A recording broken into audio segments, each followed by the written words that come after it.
بسم اللہ الرحمن الرحیم۔ اسلام میں اخلاق کی اہمیت۔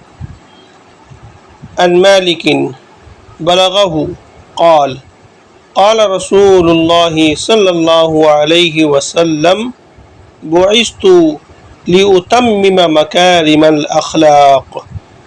معطا امام مالک۔ حضرت امام مالک رحمۃ اللہ علیہ سے روایت ہے کہ ان کو یہ خبر پہنچی ہے کہ رسول اللہ صلی اللہ علیہ وسلم نے فرمایا، مجھے مکارم اخلاق کی تکمیل کے لیے بھیجا گیا ہے۔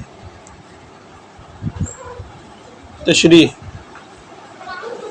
مکارم اخلاق سے مراد وہ بہترین اخلاقی تصورات، اصول اور اوصاف ہیں جن پر ایک پاکیزہ انسانی زندگی اور ایک صالح انسانی معاشرے کی بنا قائم ہو۔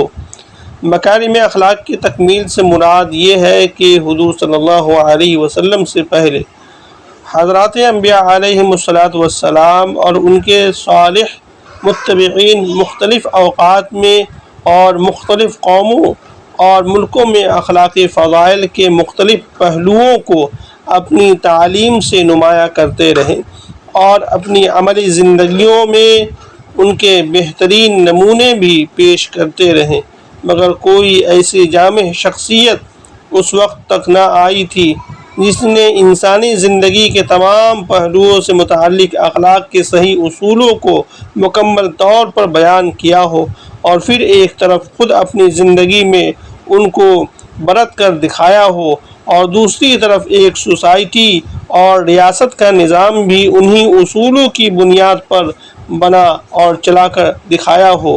یہ کام باقی تھا جسے انجام دینے ہی کے لیے آپ صلی اللہ علیہ وسلم بھیجے گئے۔ نبی صلی اللہ علیہ وسلم خود اس کام کو اپنی بعثت کا اصل مقصد بیان فرما رہے ہیں۔